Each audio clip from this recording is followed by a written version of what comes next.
안녕하세요. DJ 선아입니다. 오늘의 사연 시작해 보겠습니다. 저는 세상에 기댈 데라고는 없는 사람이었어요. 엄마는 중학생 때 돌아가셨고 아버지는 제가 21살 때 지병으로 돌아가셨죠. 형제도 없고 믿고 따를 친척도 하나 없고 결국 저는 저 혼자만의 힘으로 살아올 수밖에 없었습니다. 그러다 저희 남편을 만났고 아들도 낳았고 이 두 사람과 우리 가족이 저에게는 세상의 전부였고 유일한 안식처였죠. 저희 셋은 넉넉한 형편은 아니었지만 행복했어요.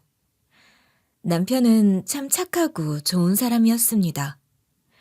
저는 복 없는 제 인생의 유일한 복이 저희 남편을 만난 거라고 생각하면서 살았어요.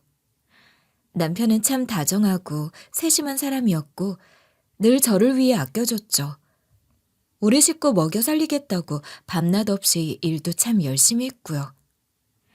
저희 남편은 지방대 출신이라 학벌이 그리 좋은 편은 아니었어서 연애 시절에 취업 준비로 좀 골머리를 앓았어요. 그래도 결혼하기 얼마 전 회사에 취직도 하고 회사 내에서 조금씩 인정도 받는 듯 했고 하루하루 정말 부지런하고 성실하게 사는 남자였어요. 저는 대학 안 가고 바로 취업을 했었고 신혼 초까지도 계속 직장에 다녔어요. 그러다가 결혼하고 얼마 안 돼 바로 아이를 갖게 됐고 저희 아들을 출산한 이후로는 육아에 집중하면서 집에서 살림을 했죠. 저희 둘 다 가정 형편이 좋았던 것도 아니고 모아둔 재산이 있는 것도 아니라 신혼 살림이 녹록지는 않았지만 그래도 늘 사이는 좋았고 저희는 소소한 행복들을 누리며 열심히 살고 있었습니다. 힘들지 당신. 내가 얼른 다시 일해서 어떻게든 살림의 보탬이라도 돼야 하는데 지우기가 아직은 어려서 그것도 힘들고 말이야. 당신만 너무 고생이네. 돈 걱정은 마 여보. 제일 중요한 건 우리 지우기 제대로 잘 키우는 거지. 지금 당장 좀 부족하다고 그게 뭐가 그렇게 문제가 되겠어. 내가 더 열심히 노력하면 돼. 당신이 지금 얼마나 위대한 일을 하고 있는 건데 미안해하지 마. 알았지? 그래도 당신만 혼자 고군분투하는 걸 보는 내 마음도 불편해. 남편은 우리 지우기 잘 키우는 게 제일 중요한 일 아니겠느냐며 돈 걱정은 말라고 자기가 더 열심히 벌면 된다고 했지만 저는 늘 고생하는 남편이 마음에 쓰였어요. 늘 마음 한구석으론 미안하기도 했고요. 그래서 큰 보탬은 안 되지만 반찬값, 분유값이라도 벌려고 집에서 대행으로 블로그를 운영하면서 생활비에 보태면서 살고 있었죠. 그런데 언제부턴가 남편이 내내 안색이 안 좋더라고요. 무슨 일이 있냐고 걱정이 돼 물어도 그냥 회사 일이라고만 하고 걱정 말라고 쓴웃음을 지어 보였지만 전 그런 남편이 너무 걱정됐죠. 하지만 남편은 무슨 일이 생겨도 그걸 나누는 편이 아니었거든요. 저한테까지 짐을 주기 싫어서 혼자 끙끙대는 사람이란 걸 알고 있었어요. 그러니까 더욱더 제가 더 남편을 챙겼어야 했는데 지금 생각해보면 너무너무 후회만 남아요. 안민정 씨의 보호자분들시죠? 네, 그런데 누구시죠? 이런 소식을 전하게 되어 유감입니다. 부군께서 스스로 목숨을 끊으신 것 같습니다. 신원 확인이 필요해 연락드렸습니다. 어느 날 퇴근길, 남편이 스스로 생을 마감했다는 연락을 받았을 때 저는 세상이 무너지는 것 같은 충격을 받았습니다. 저한테, 그리고 저희 아들한테 남편은 세계였고 우주였어요. 우리에겐 돈도 없었고 이렇다 할 비전도 크게 없었지만 남편이 있었기에 저희 셋이 함께였기에 희망만 있었는데 모든 빛이 꺼져가는 듯한 느낌을 받고 말았죠. 싸늘하게 식은 남편의 모습을 보는 순간 저는 그만 정신을 놓고 기절을 하고 말았어요. 가까스로 정신을 차린 후 자초지종을 파악해보려 했지만 남편은 어떤 유서도 남기지 않았고 이렇다 할 정황도 이유도 저는 끝내 정확히 알지 못했습니다.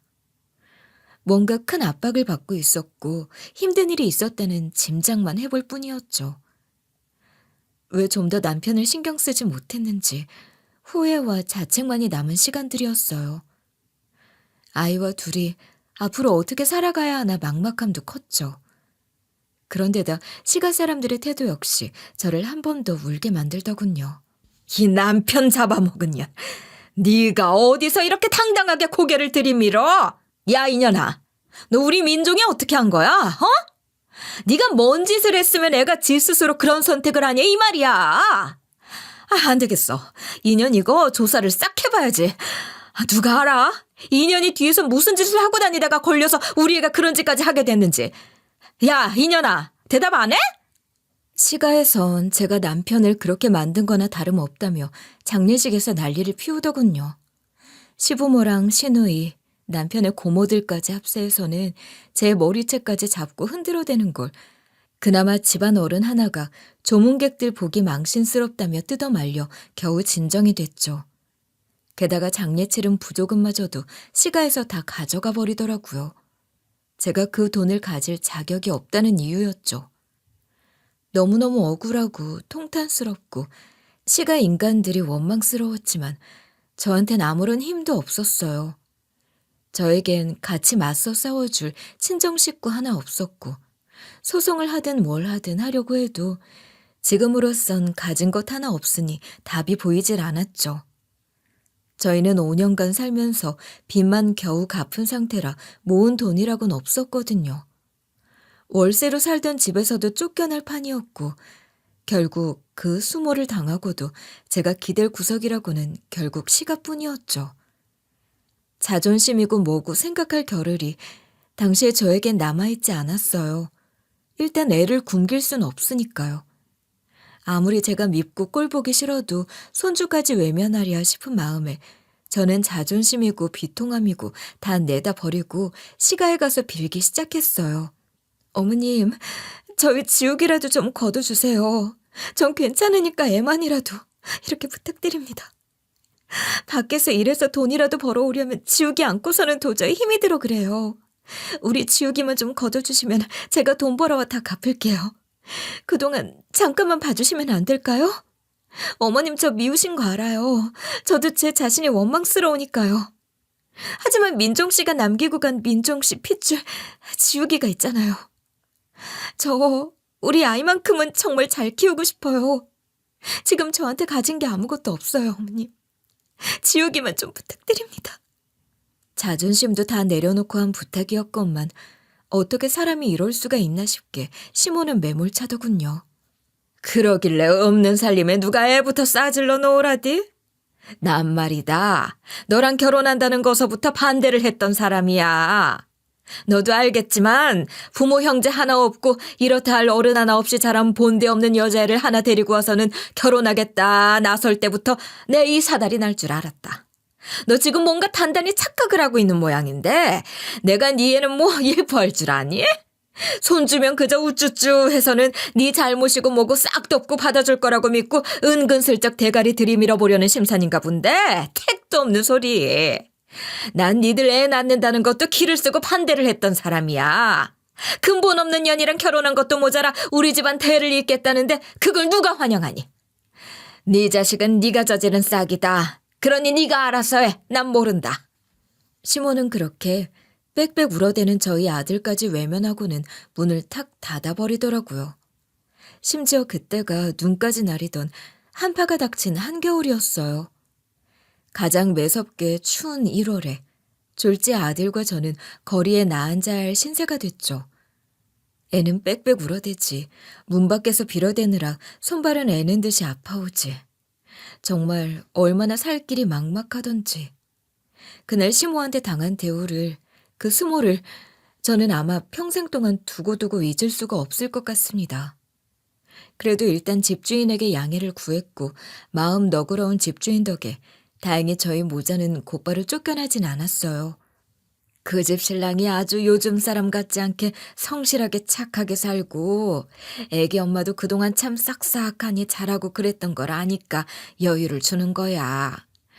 매몰차게 바로 내쫓는 건 내 양심상으로도 그렇고 젊은 세대기 남편 그렇게 보내고 얼마나 정신이 없고 황망하고 그러겠어.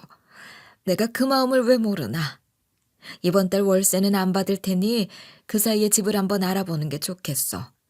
마음 같아서야 더 도와주면 좋겠다만, 애기 엄마, 나도 이게 큰 수익원이야. 나도 한 달 돈 안 받으면 타격이 크다고. 그러니까 최대한 빨리 알아봐서 한 달 뒤에는 방을 좀 빼줘야겠어. 더 도움이 못 돼서 미안하구만 그래. 아니에요, 아주머님. 이렇게 여유 주시는 것만으로도 너무 감사한 일이죠. 얼른 알아보고 최대한 빨리 나갈 수 있도록 해볼게요. 정말 감사합니다. 감사합니다. 집주인 아주머니는 제게 한 달 여유를 주더라고요. 아직 막막하긴 했지만 그래도 이게 어딘가 싶었죠. 그렇게 전 일단 급한 대로 당장 할 일도 찾고 앞으로의 거처도 구해야 해 마음이 바빴어요. 인터넷 검색을 해보다 보니까 저 같은 한부모 가정에다 저소득층인 경우에 급한 대로 보호소 입소 신청을 할 수가 있다고 나오더라고요. 그래서 동사무소에 가서 신고도 하고 사이트로 보호소 입소 신청도 하고 저희 아들이랑 당분간이라도 머물 거처도 찾을 수가 있었죠. 보호소 입소가 다행히 한 달 안으로 된다고 해서 그쪽에서 자리가 나면 곧바로 연락을 주기로 했고 월세방 빼고 들어갈 수 있을 것 같아 너무 감사하고 다행스러운 일이었어요.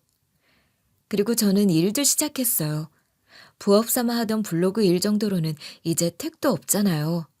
무슨 일이든 해서 일단 애랑 같이 살 방 한 칸이라도 마련해야 했죠. 보호소에 들어간다고 해도 거기에 언제까지고 있을 수는 없는 노릇이니까요. 그런데 지금 당장 무슨 일을 할 수 있을지를 모르겠더라고요. 일을 쉰 지 몇 년 되기도 했고 다시 직장을 구하기엔 저한테는 주어진 시간이 너무 없었어요. 취업을 하려면 구직 활동도 해야 하는데 일이란 게 그렇게 쉽게 구해지겠냐고요. 경력 단절 기간도 있는 데다 이력서 넣고 면접 보고 하려면 취업까지 못해도 두어 달은 걸릴 거 아니겠어요? 그런데 전 당장 하루하루 먹고 살 돈이 없었으니까 제대로 갖춰진 회사 입사 같은 건 꿈꾸기가 어려운 상황이었죠. 게다가 지금 또 하나 문제는 저희 아들이 저랑 한시도 떨어질 생각을 안 한다는 거였어요. 저희 애가 원래는 아침마다 어린이집에 울지도 않고 방긋방긋 웃으면서 잘 가고 저녁에 데리러 가도 어린이집에서 잘 놀았다고 엄마 한 번을 안 찾고 잘 지내던 그런 밝은 애였거든요. 그런데 저희 아빠 그렇게 되고 나서는 죽음에 대해 어렴풋이 짐작이라도 한 건지 제 딴에는 혹여 저까지 떠날까 봐 걱정이라도 된 건지 어린이집도 안 가려고 떼를 써대는 거예요.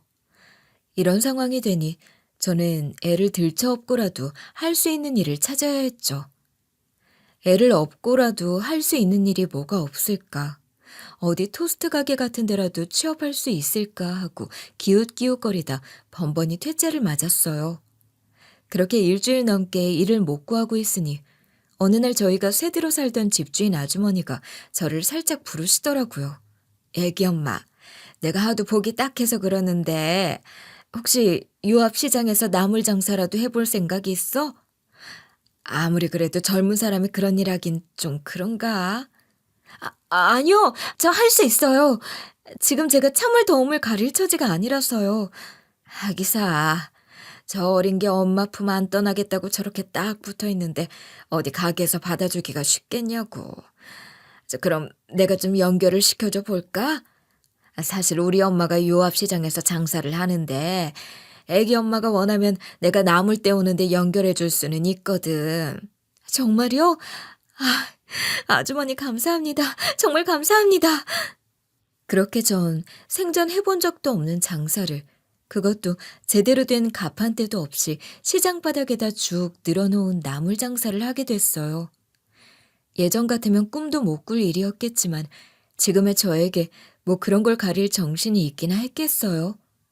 그런데 막상 시작은 했는데 제가 뭐 장사를 해본 적이 있길 하나 장사 수완이 있기를 하나요. 변죽 좋고 넉살 좋은 성격도 아니다 보니 처음엔 장사가 정말 안 됐어요. 팔리는 건 정말 조금이었고 아예 아무것도 못 팔고 가는 날도 있었죠. 그래도 주변 시장 상인들이 저희 모자를 딱하게 여기면서 장사를 좀 도와주기도 하고 저희 아들을 챙겨주기도 하고 젊은 세대기 고생이라며 많이 아껴주신 덕에 그 도움을 많이 받았죠. 그렇게 장사를 시작한 지 얼마 안 됐을 무렵이었습니다. 저보다도 훨씬 어려 보이는 젊은 청년이 퇴근을 하고 오는 건지 저녁 늦게 와서는 남아있는 나무를 전부 다 사주더라고요. 이 나무를 다요? 네, 다 주세요. 남은 거 다요. 나무를 정말 좋아하나 보네. 잠시만요. 저한테서 나물 사가는 건 대부분이 다 나이대 좀 있는 주부들이라 젊은 친구가 그것도 남자가 무슨 나물 요리를 해 먹으려고 그러나 싶어 신기하기도 하고 너무 고맙기도 했죠. 안녕하세요. 오늘도 남은 나물 다 주실래요? 남은 나물 다 주세요. 안녕하세요. 또 뵙네요. 여기 나물이 맛있더라고요. 남은 나물 다 주시겠어요? 처음엔 정말 필요해서 사가나 보다 싶었는데 그 청년이 두 번, 세 번 자꾸 오기 시작하는데 그때마다 남아있는 나무를 전부 다 사가지고 가는 걸 보니 아, 일부러 그러는 거구나 싶더라고요. 어제 이만큼씩 사가놓고 또 다음날 또 이만큼을 죄다 사가는 게 말이 안 되잖아요. 어디 떼어다 장사할 것도 아니고 말이에요. 내가 애 없고 장사하는 걸 보니 불쌍해 보여 그러나 보다 싶더라고요. 저 손님, 혹시 내가 젊은 나이에 이러고 장사하는 게 안 돼 보여 그러는 거면 굳이 그러실 거 없어요. 동정받자고 하는 일도 아니고 나도 어떻게든 먹고 살아보겠다고 하는 거니까 굳이 이렇게 다 사줄 필요 없어요. 마음은 고맙지만 이제 안 그래도 돼요. 동정 아니에요. 안 돼 보여 그러는 것도 아니고요. 그냥 저도 어머니 생각이 나서 그래요. 그러니까 이거 받으세요. 제가 돌려 사양했지만 청년은 자기도 어머니 생각이나 그런다며 한사코 제 손에 돈을 쥐어주고 가더라고요. 그리고 그 후로도 여러 차례 거의 매일 오다시피 해서 남은 나무를 사주던 청년은 어느 날부턴가 통 보이질 않는 거예요. 하기야 아직 사회초년생 정도로 어려 보이는 친구가 무슨 돈이 있다고 매일같이 그렇게 와서 사주겠어요. 지금까지 와준 것만으로도 고맙다 싶었죠. 하지만 또 한편으로는 한 푼 두 푼 모으기가 빠듯한 상황이라 좀 아쉬운 마음이 들긴 하더라고요. 그리고 혹시 또 무슨 일이 있는 건 아닌가 싶은 걱정도 들었고요. 그런데 한 열흘 정도를 안 보이던 청년이 어느 날 다시 찾아온 거예요. 남은 나물 다 주시겠어요? 청년이 또 남은 나물을 다 달라고 하는데 전과 달리 얼굴이 너무 안 좋더라고요. 안색이 너무 안 좋아 보여요. 혹시 무슨 일 있어요? 그렇지 않아도 한참 동안 얼굴이 안 보여서 무슨 일 있는 건 아닌가 걱정이 되긴 했는데 저 사실 제가 해외로 나가게 됐어요. 그래서 아무래도 앞으로는 도와드리기가 좀 힘들 것 같아요. 이렇게 찾아오는 것도 오늘이 마지막이 될 것 같네요. 죄송해요. 아, 그렇구나. 나한테 미안할 게 뭐 있어요. 지금까지 이렇게 신경 써주고 도와준 것만으로도 너무 고마운데. 해외 어디로 가는진 모르겠지만 어디에 가 살든 몸 건강히 잘 지내세요. 외국 나가 살면 서러울 때도 많을 텐데 그래도 잘 이겨내실 거라고 믿어요. 너무 좋은 분이라는 거 알아요. 그러니까 어디에서든 사랑받으실 거고 잘 될 거예요. 제 말에 고개를 떨구던 청년은 곧이어 저에게 나물값이라며 두둑한 봉투를 건네더군요. 여기 나물값이에요. 네? 아, 이게 무슨 나물값을 이렇게 줘요. 이따 집에 가서 열어보세요. 꼭이요.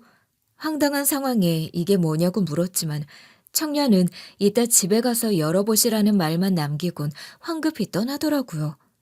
그래서 얼른 봉투 안을 얼핏 보니 서류와 돈뭉치가 보였고 이게 뭔가 혼란스러웠죠. 얼핏 보기에도 돈 액수도 커 보여 이걸 받으면 안 될 것 같다는 생각이 들었어요. 그래서 얼른 청년을 따라가려고 했지만 저희 애가 엄마 엄마 하고 울어제끼며 제 바짓가락을 부여잡는 통에 그러지도 못했죠. 결국 그날 장사를 일찍 정리하고 집에 돌아와 봉투를 열어봤습니다. 봉투 안에는 나물값으로는 말도 안 되는 금액과 여러 서류 뭉텅이가 들어있더라고요. 그리고 그 안엔 쪽지도 한 장 있었죠. 쪽지에는 이게 남편분의 유서입니다. 이 서류들을 남편분이 다니셨던 회사의 회장에게 전달해 주세요. 라는 내용이 써 있었어요. 서류는 한둘이 아니었어요. 그런데 도저히 이게 뭔지 알아보기가 힘들더라고요. 제가 가방끈이 짧기도 하고 재무제편이 재무활동 현금 흐름이니 뭐니 죄다 경제 용어들 투성이에 어려운 말들이 가득했죠.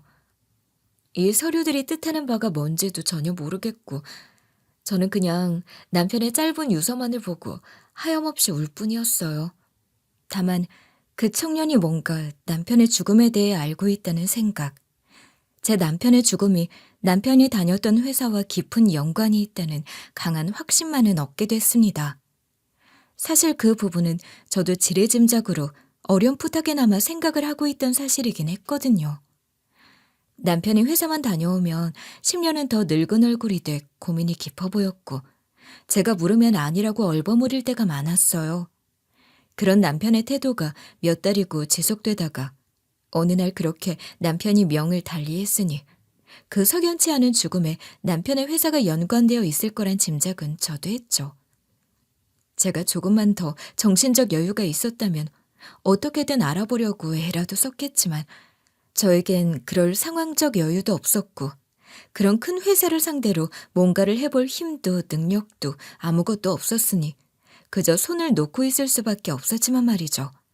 하지만 이 청년이 전해준 서류를 보니 그게 다 무슨 뜻인지는 알 수 없어도 적어도 이 회사의 비리가 내 남편을 죽음으로까진 몰고 갔다는 사실만은 짐작이 가능했어요. 하지만 저로선 그 정도 짐작밖에는 해볼 수 없었고 일단 이게 무슨 일인지 정확히 알려면 내 남편의 죽음에 얽힌 진상 파악을 제대로 하려면 그 청년이 시킨 대로 해야겠다는 생각이 들더군요. 다음날 전 곧바로 회사를 찾아갔어요. 하지만 회장을 만나는 일은 쉽지 않았어요. 글쎄 회장님을 바로 만나게 해드릴 수는 없다니까요. 미리 약속을 잡고 오시든가 하세요. 제가 연락처도 모르는 회장님을 어떻게 연락을 해서 약속을 잡고 와요. 제가 그럴 만한 이유가 있어 왔으니까 일단 들여보내라도 주세요. 네? 만날 상대가 되는지 아닌지는 회장님이 직접 판단하시면 될 일 아니냐고요. 글쎄 그걸 왜 그쪽에 판단하세요? 아무튼 일단 돌아가세요. 하기야 딱 봐도 추리한 행색의 여자가 왜 내까지 하나 데리고 와서는 다짜고짜 여기 회장 좀 만나자고 하는데 누가 얼른 그러시오 하겠어요. 직원들의 가로막혀 답답한 상황이 됐고 그 순간 저는 혹시 우리 남편 이름을 대면 들여보내줄까 싶은 생각이 들더라고요. 그래서 얼른 직원에게 서류를 꺼내 보여줬죠. 저 여기 다니던 안민종 대리 아시죠? 제가 그 사람 안사람 되는 사람이에요. 우리 남편 관련된 문제로 여기 회사 회장님이랑 할 얘기가 있어서 그래요. 이쯤 되면 설명이 될까요? 그러자 직원들이 자기들끼리 수군수군 하더니 이내 제게 잠시 기다리라고 하더군요. 그렇게 잠시 뒤 회장이 오케이 사인을 보냈는지 회사 측에선 저를 들여보내주더군요. 1층 안내소에 아이를 잠시 맡겨두고 저는 곧장 회장실로 가게 됐죠. 회장실로 안내받아 가는 길에 회장이 어떤 반응을 보일까 예상을 해봤어요. 솔직히 그 사람이 저희 남편의 존재라도 알까 싶긴 하더라고요. 사실 이 회사가 직원 몇십 명 되는 회사도 아니고 제법 규모가 큰 회사였는데 어떻게 직원 한 명 한 명의 이름까지 회장이 다 기억하겠어요. 그냥 무슨 팀 누가 죽었다더라 하는 전달 정도만 받았거나 혹은 그조차 모를 수 있겠다고 짐작하고 있던 상태였죠. 그런데 회장실에 들어갔더니 전혀 뜻밖의 상황이 펼쳐졌어요. 회장이 다짜고짜 화를 내면서 저더러 소리를 지르기 시작하는 거예요. 여기가 어디라고 찾아왔어 그래? 회사에 더러운 비리를 저질러 놓고 심각한 누를 끼쳐놓고 뭐가 억울하다고 죽은 남편 배우자까지 여기로 찾아왔냔 말이야. 대체 무슨 염치가 있어서 나를 만나러 온 건지 그래 얘기라도 들어보지. 전혀 생각지도 못한 회장의 대응에 저도 순간적으로 욱해 소리쳤어요. 뭐라고요? 아니 지금 무슨 소리 하는 거예요 대체? 우리 남편이 해를 끼치다니요. 우리 남편은 그 사람은 이 회사에 충성을 다한 죄밖에는 없는 사람이에요. 비리라뇨. 심각한 누라뇨. 내 남편은 누구보다 내가 잘 알아요. 그런 짓을 할 사람도 못 되고 그럴 사람도 아니라는 거. 그리고 내 남편 고작 몇 년 근무한 대리예요. 그런 사람이 이 회사에 심각한 비리를 끼쳐봤자 얼마나 끼칠 수 있는데요? 나도 지금 뭐가 어떻게 된 건지 자세한 상황은 모르겠지만 이거 하나는 분명히 알겠네요. 회장님, 그쪽도 분명 뭔가 잘못 알고 있다는 거요. 일단 이 서류부터 보고 말을 하세요. 나는 그쪽한테 뭘 따지러 온 사람도 아니고 보상 같은 걸 바라고 온 사람도 아니에요. 단지 이걸 전해주러 온 것뿐이지. 여기에 내 남편 유서가 들어있어요. 컴퓨터로 작성한 것 같은데 내 남편 유서가 여기 들어있고, 그리고 무슨 서류인지는 모르겠지만 박한영이란 남자가 그쪽도로 보여주라고, 그럼 진실이 밝혀질 거라면서 나한테 전해준 서류들이 있다고요. 나는 가방끈도 짧고 일자 무식이라 뭔 말인지 하나도 모르겠지만 그쪽은 알 거 아니에요. 그러니까 일단 이걸 보고 말을 하더라도 해보자고요. 저는 흥분에 와다다 말을 쏟아냈고 제 말에 회장은 화들짝 놀라더군요. 아니, 박한영이라니 그 애를 어떻게 알아요, 그쪽이? 저 장사하는 데 와서 알게 된 사람인데 왜 그러시죠? 청년은 혹시라도 끝까지 사람들이 이야기를 안 들어준다면 본인 이름을 대보라는 말을 쪽지에 남겼었는데 회장이 저렇게 화들짝 놀라는 걸 보니 그럴 만한 가치가 있었나 보다 싶었죠. 그 애는 내 아들입니다. 네? 아니, 회장님 아들이라고요? 그 청년이? 이번엔 회장의 말에 제가 깜짝 놀랐죠. 그 청년, 그러니까 박한영이라는 그 사람이 회장 아들이었다니. 그 청년 행색만으로는 전혀 짐작 못했던 부분이었거든요. 회장은 그제야 저를 소파로 안내하더니 어떻게 된 일인지 설명해달라고 하더라고요. 어떻게 만나게 된 건지, 어쩌다 이 서류들을 받게 된 건지. 그래서 일단 저는 있었던 일들을 모조리 다 설명했어요. 제 남편이 죽기 몇 달 전부터 보였던 태도, 어느 날 갑작스레 스스로 목숨을 끊은 남편의 일, 이후 저의 삶과 장사를 하는데 찾아오던 청년, 그리고 그 청년이 제게 건네주고 간 서류들에 대한 얘기까지. 제가 얘기를 마치자 회장은 한참 동안 느리게 고개를 끄덕끄덕하고는 서류를 읽어내려가기 시작하더군요. 그러더니 회장의 안색이 이내 안 좋아지고 화가 난 듯 부들부들 손을 떨어대기까지 하는 거예요. 일단 서류 확인은 했습니다. 사모님 말대로 돌아가신 부군과 관련해서는 저희 쪽에서도 몰랐던 문제들이 있는 것 같네요. 일단 여기와 관련된 직원이 현재 해외로 휴가를 나가 있는 상황이라 조사하는 데 시간이 며칠 걸릴 것 같습니다. 그 사람 돌아오면 서류 진위 여부 확인해보고 철저한 규명 과정 거쳐서 다시 정확히 얘기해 볼 수가 있을 것 같군요. 그럼 다시 연락을 드리겠습니다. 일단 댁에 가 계시면 빠른 시일 내로 연락드리죠. 그리고 부디 아까의 무례함은 용서해 주십시오. 그러고서 회장은 기사를 시켜 저와 아들을 집으로 데려다 주더라고요. 그때까지도 여전히 저는 이게 대체 무슨 일인지 몰라 얼떨떨한 상태였지만 뭔가 해결이 될 실마리가 보인다는 느낌만은 들었어요. 회장의 태도로 보아 그것들이 뭔가 중요한 문서임에는 틀림이 없어 보였고, 어쩌면 저희 남편의 죽음에 관한 문제도 명명백백히 밝혀낼 수 있을지 모른다는 희망이 보였죠. 남편의 죽음 이후 처음으로 그날은 마음 편히 잠이 들었던 것 같아요. 그리고 얼마 뒤 회장으로부터 연락이 왔어요. 진위 파악이 끝나 전달할 말이 있으니 다시 한번 회사로 방문해달라는 연락이었죠. 전 회사에 찾아갔어요. 이번 방문은 아이 없이 혼자 갔고, 또 이번엔 이미 사전 약속이 된 건이라 직원들도 곧바로 저를 알아보고 들여보내주더라고요. 회장실에는 회장과 어떤 여자, 그리고 청년이 한 공간에 있었어요. 제가 도착하자 회장이 청년을 향해 고갯짓을 했고 청년이 입을 열었습니다. 청년의 설명에 따르면 청년은 새엄마, 그러니까 바로 옆에 앉아있는 그 여자의 지시로 재무부서에 들어가게 됐는데, 청년이 들어가게 된 그 자리가 제 남편이 일했던 자리였다고 하더군요. 그런데 일을 하다 보니 서류들에 이상한 부분이 있어 조사를 해보게 됐고, 그 결과 제 남편이 죽게 된 정황을 파악하게 됐다는 거였어요. 그래서 깊은 죄책감을 느낀 청년이 죽은 제 남편의 아내인 저를 찾아냈고, 힘들게 생활하는 모습에 마음이 아파 도와주게 됐다는 거였죠. 이 서류상으로 봐서는 이 여자, 장혜영에 얽힌 비리 정황 증거들이 충분해 보였습니다. 그 문제에 연루된 안민종 씨가 결국 죽음에까지 이르게 됐다는 확신도 들었고요. 하지만 그것만으로는 부족했습니다. 정황 증거는 됐지만 아버지가 너무 굳건히 믿고 있는 와중이라 그것들을 무시할지도 모른다는 생각이 들었죠. 이 사람에 대한 애정과 신뢰가 워낙 크신 상황이었으니까요. 저는 더 결정적인 증거를 채집하기 위해 애썼습니다. 그런데 제가 그런 움직임을 보이고 있다는 걸 눈치챈 모양이죠. 이 사람이 어떻게 그 사실을 알고는 해외 발령을 지시하더군요. 그렇게 전 졸지에 제대로 상황을 밝혀내기도 전에 해외로 쫓겨나듯 떠나게 됐죠. 지금까지 모은 자료들을 아버지께 전달해드려야겠다는 생각뿐이었습니다. 그런데 제가 직접 하면 효과가 없을 거라는 걸 알았죠. 믿지 않을 게 분명했어요. 그래서 이런 방식을 선택한 겁니다. 돌아가신 안민종 대리의 아내분 유지연 씨를 통해 전달하면 그때는 아버지가 색안경 없이 객관적인 눈으로 그 자료들을 봐줄 수 있을 거라고 생각했으니까요. 정확한 사정은 알 수 없었지만 그 새엄마란 사람과의 재혼을 전후로 회장인 아버지와 아들 사이에 갈등의 골이 꽤나 깊어 보이더라고요. 아마 청년은 새엄마와의 재혼을 반대했든가 탐탁지 않아 했을 거고 새엄마란 여자는 둘을 이간질하거나 했겠죠. 여우 같은 새엄마의 말들 때문에 아들에 대해 탐탁지 않은 구석이 많아진 회장은 그런 청년이 하는 말을 들을 생각도 하지 않았을 테고요.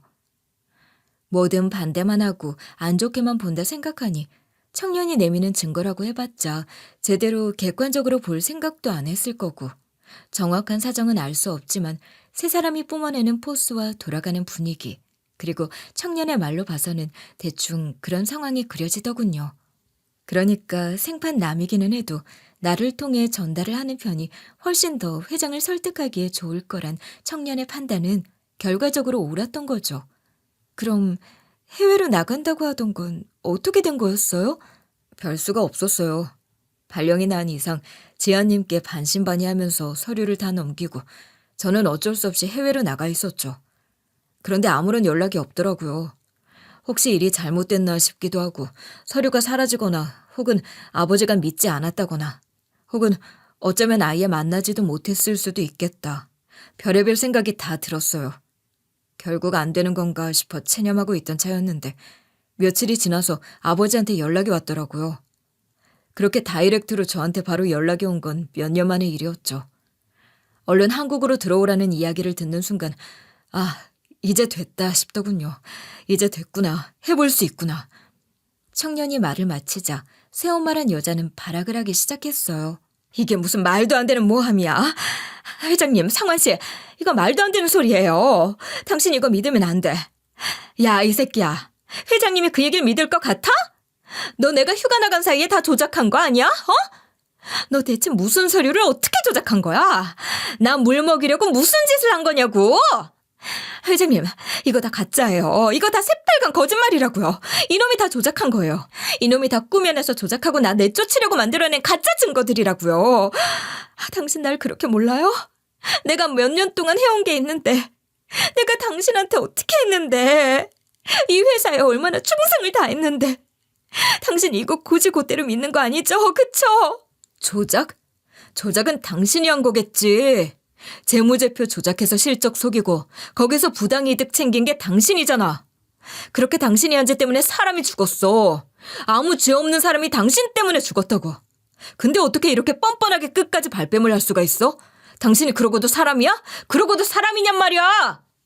세 사람 사이에는 공방이 오갔고 그들 사이에 오가는 말들을 모두 정확히 알아듣지는 못했지만 제가 파악한 바로는 죽은 저희 남편의 상사이자 청년의 새엄마인 그 여자가 제 남편에게 지시 협박을 해 재무제표를 조작하고 더 많은 실적을 냈다고 거짓 보고를 하게 만든 모양이었어요.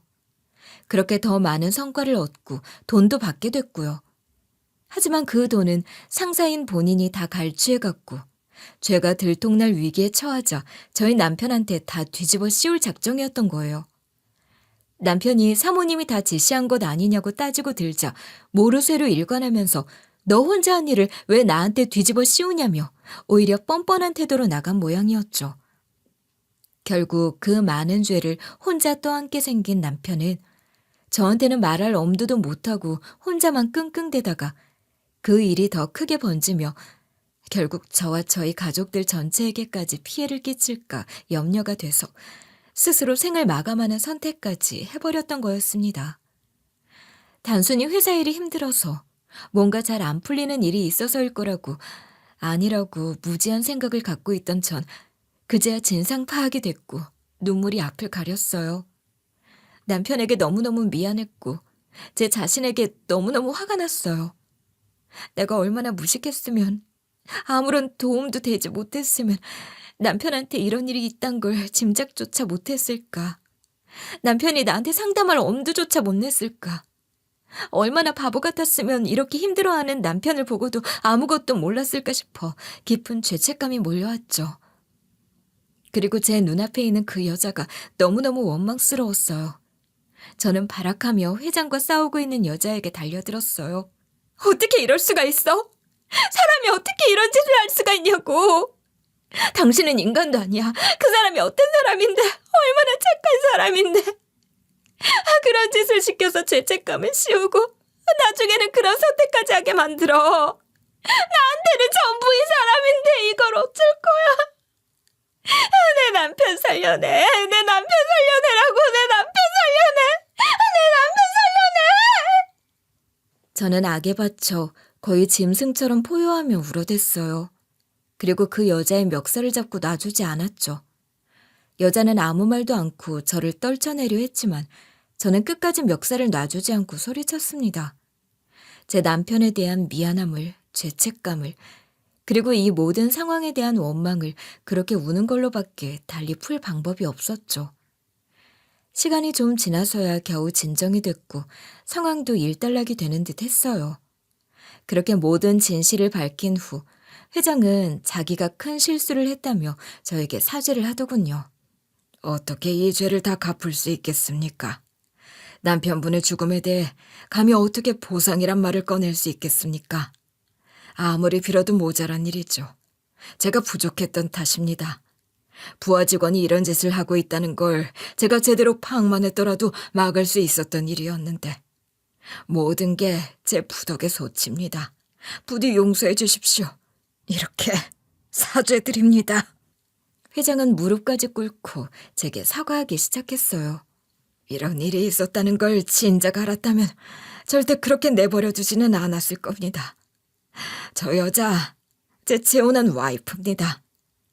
원래도 일을 잘하던 사람이고 회사에도 도움이 될 것 같아 자리를 내준 거였는데 뒤에서 이런 식으로 일을 망치고 있을 거라고는 전혀 생각지도 못했습니다. 제가 모자랐던 탓이죠. 뻔뻔하게 연기에 대는 걸 고지고대로 믿고서는 실체 파악은 전혀 하지 못했으니 돌아가신 남편분을 살릴 수도 없고 그 아픔을 어떻게 달랠 수야 있겠냐마는 그래도 할 수 있는 피해 보상을 최대한 하겠습니다. 정말 죄송합니다.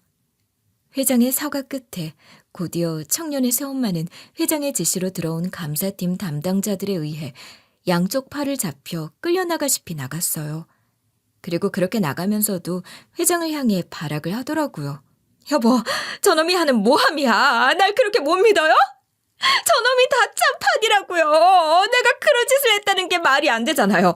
나 이제 옛날 그 아무 보잘것없던 장혜영이 아니라고. 회장 사무식이나 돼서 그깟 돈 좀 뒤로 꿍쳐보겠다고 내가 그런 짓을 해? 말이 안 되잖아. 나 그런 적 없어. 나 그런 적 없다고. 야, 박한영, 너 이 새끼.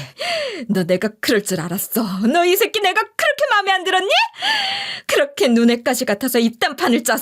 나 물 먹이려고? 너 이 새끼 내가 두고 봐. 내가 너 꼭 나락가게 만들어줄 거야, 이 새끼야. 청년을 가리키며 저놈이 하는 모함이라고, 자기를 그렇게 못 믿냐고, 다 저놈이 짠 판이라면서 이렇게 증거가 다 나온 마당에도 그렇게까지 발악을 해대는 모습을 보니 저까지 다 애잔해지더라고요. 결국 이 짓거리 하려고 나한테 그렇게 살랑댔던 거였니? 내가 그동안 제대로 홀렸던 게지.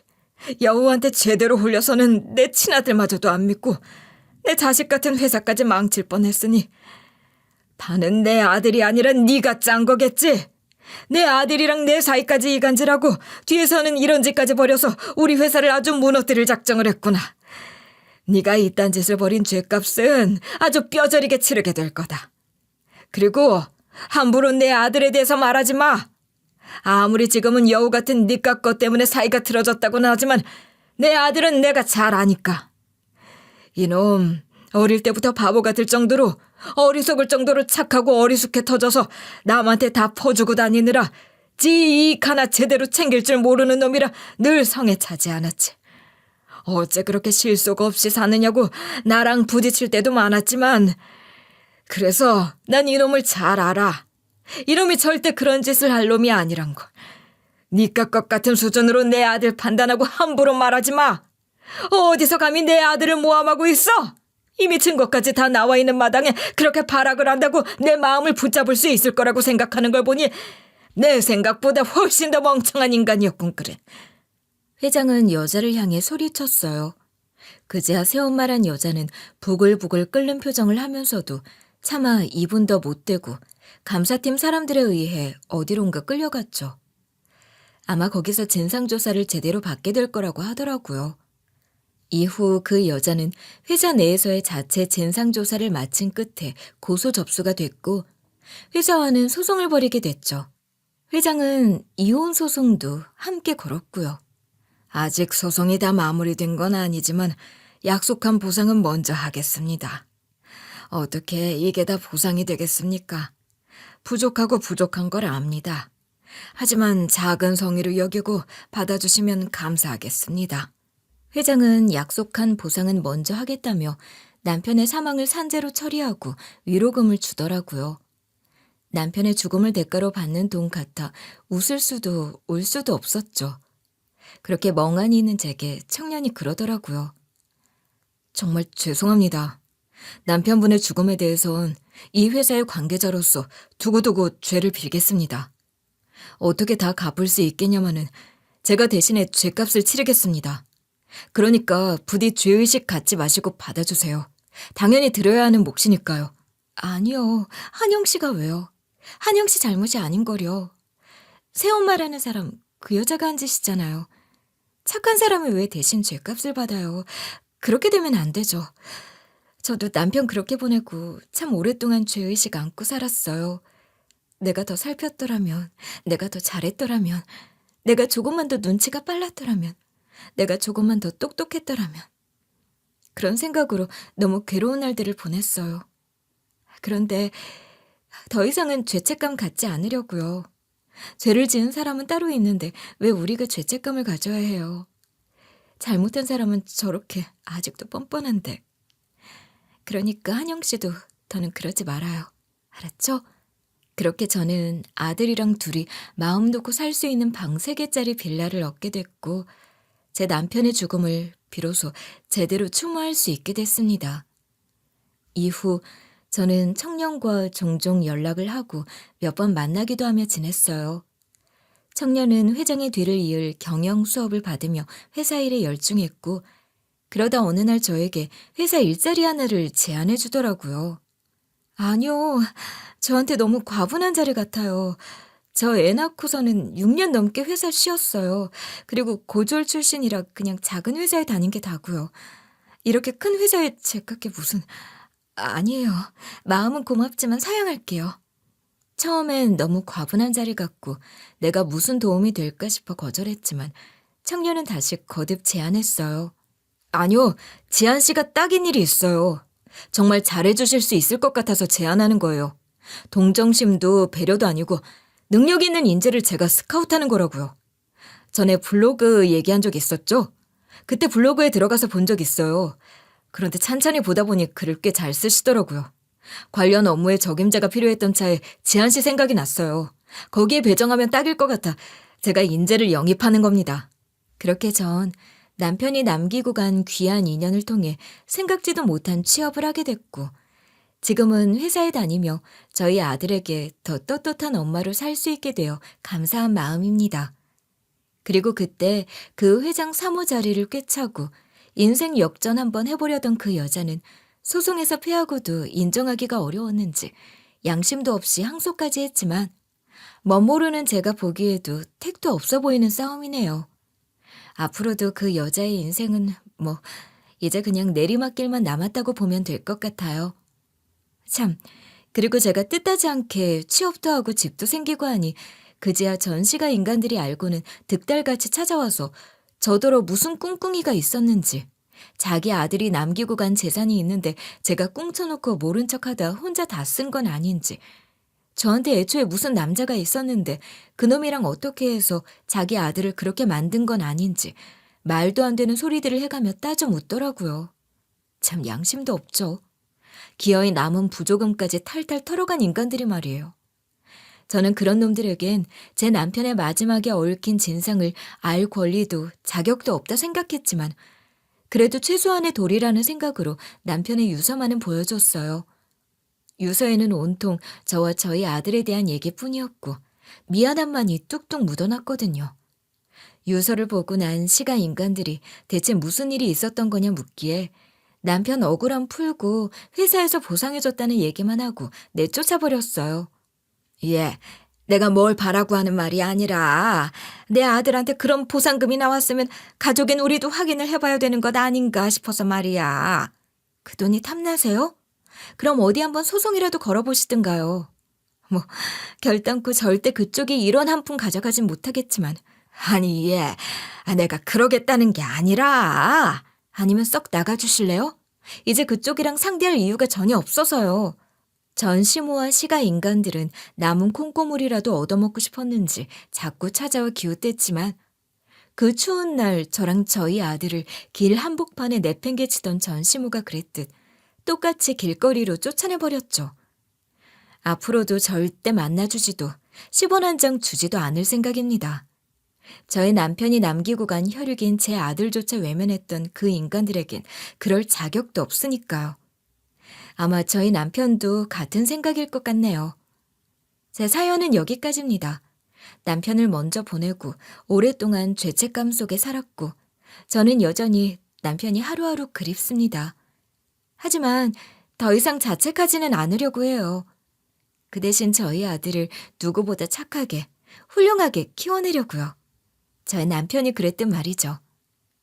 지금까지 제 사연을 들어주신 분들께 고맙다는 말씀 전하며 여기서 줄이겠습니다.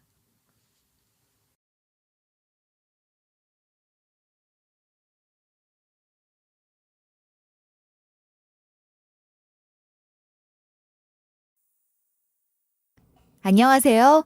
DJ 현희입니다. 오늘의 사연 시작해 보겠습니다. 안녕하세요. 저는 40대 초반으로 이름은 강정아라고 해요. 제가 오늘 하려는 이야기는 어쩌면 좀 어둡고 무거운 이야기가 될 수도 있을 것 같아요. 우선 제가 살아온 삶 자체가 그렇거든요. 저는 참 외롭게 산 사람이에요. 제가 초등학생일 때 친정엄마가 돌아가셨고 아빠는 어린 저와 오빠를 두고 집을 나가버리셨죠. 그렇게 버려진 아이가 되었고 살던 집마저 저희 집이 아니었으니 월세 낼 돈 없어서 보증금까지 다 털어먹고 나서야 살던 집에서도 쫓겨나 결국 오빠와 함께 보육원에서 자라게 됐습니다.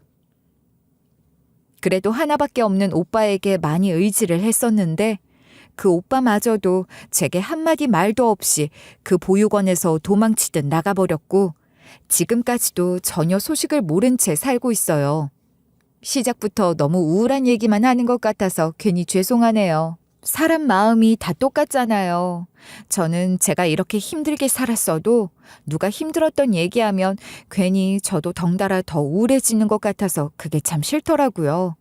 어쩌면 제가 힘들게 살았기 때문에 더 그런 것일 수도 있지만 말이에요. 여러분, 제가 오늘 다소 힘든 이야기들을 하긴 하겠지만 그래도 제가 그런 일들을 어떻게 극복했는지 끝까지 들어주시면 좋겠어요. 제가 여전히 그 어둡고 긴 터널 속에 있는 거라면 여러분들께 이런 이야기를 꺼낼 수도 없었을 거예요. 그러니 제 이야기를 끝까지 함께 해주시면 여러분들도 조금 더 힘을 얻으실 수 있지 않을까 싶어요. 그럼 잘 부탁드리겠습니다. 그렇게 외롭게 살았던 저였기에 제게 잘해주며 관심을 보여준 사람이 나타난 게 너무 고마웠어요. 그리고 그 사람과 결혼할 결심을 했고 그 사람은 지금의 제 남편이 된 거죠. 저는 남편을 만나기 전부터도 항상 막연히 결혼이란 걸 하게 된다면 시부모를 부모라 생각하고 정말 잘하면서 살고 싶다고 생각했었거든요. 그래서 남편과 결혼을 결심하며 시부모에 대한 기대도 컸었죠. 그런데 안타깝게도 남편 역시 사연 있는 가정사를 가진 사람이었어요. 자세히는 몰라도 남편 말에 의하면 시부모는 자식을 돈 벌어오는 도구라 생각하는 사람들이었다고 해요. 그러니 남편은 어렸을 때부터 돈을 버는 족족 생활비에 보태는 정도가 아니라 거의 부모님께 다 갖다 바쳤다고 하더라고요.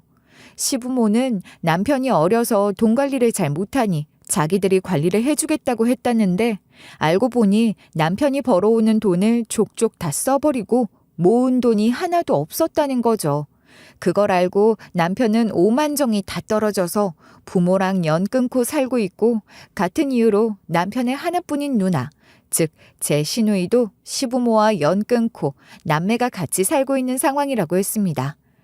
부모 정이 그리웠던 저는 남편의 사연이 안타깝기도 하고 잘해드릴 시부모가 계시지 않는다는 게 서운하기도 했지만 그래도 시누이가 제게 참 잘 대해줬으니 그것만으로도 감사한 일이라고 생각했어요. 그리고 저도 그만큼 시누이에게 잘하려고 노력했죠. 결혼 전 남편과 같이 살았던 시누이였고 결혼 후 저희는 시누이 집에서 그리 멀지 않은 곳에 신혼집을 구했으니 여전히 시누이와 저희는 가까운 곳에 살면서 아주 긴밀하게 지냈어요. 이 집 저 집 오가며 저녁을 같이 먹을 때도 많았으니 서로 냉장고에 뭐가 있는지까지 다 알 정도로 허물없이 지냈답니다. 남편과 결혼해 제 가정을 꾸렸다는 것도 좋았지만 남편 외에 그렇게 마음 나눌 가족이 한 사람이 더 생겼다는 게 저는 정말 좋았어요. 시누이는 제 아들이 태어난 후로는 아들 돌보는 것도 많이 도와줬어요. 시누이가 평소에도 지나가는 아이를 보면 그렇게 예뻐하곤 했는데 조카가 태어났으니 얼마나 예뻐했겠어요. 누가 보면 시누이가 엄마라고 생각할 정도로 제 아들을 애지중지 해줬답니다. 저는 그게 고맙기만 했죠. 시누이는 남편보다 3살 연상이었지만 미혼이었고 스스로 결혼에는 뜻이 없다고 입버릇처럼 말하곤 했었어요. 그런 시누이가 제 아들을 너무 예뻐하니 저는 그게 고맙기도 했고 저렇게 아이를 좋아하는 시누이가 정작 자기 자식을 가질 일이 없을 거라는 생각에 짠하기도 했던 것 같아요. 하나뿐인 가족이기도 하고 서로 애틋하게 생각하는 마음이 있었던 덕분에 저와 시누이는 흔히 있을 수 있는 시누이 올케 간의 갈등 같은 거 하나 없이 좋은 관계로 참 잘 지냈던 거예요.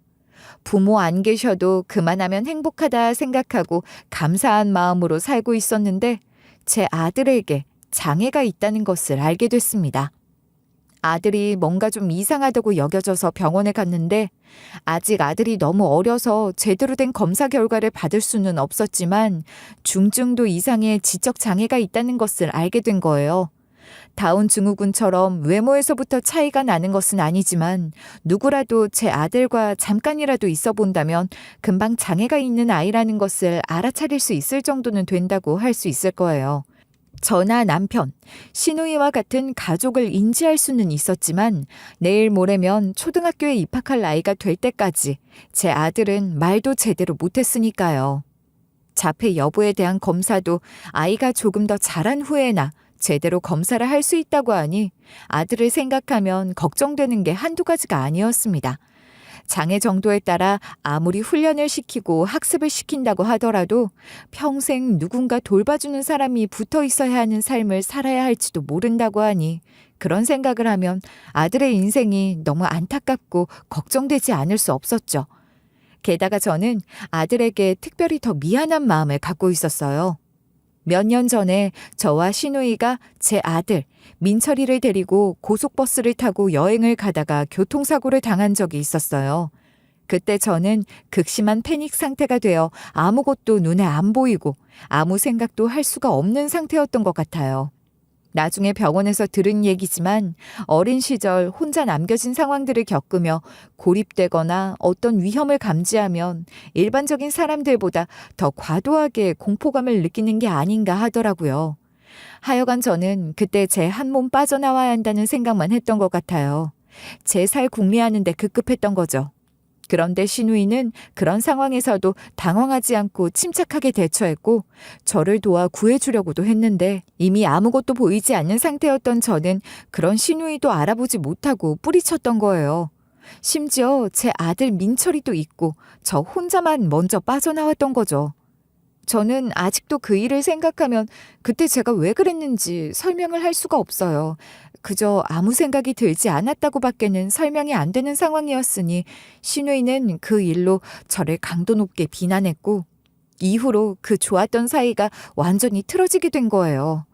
저는 말씀드렸듯이 남편과 아들은 물론이고 신우이까지도 제 가족이라 생각하고 있었으니 신우이와 사이가 그렇게 된 것이 너무 안타까웠고 신우이 마음을 돌리기 위해 노력도 많이 해봤지만 소용이 없었어요.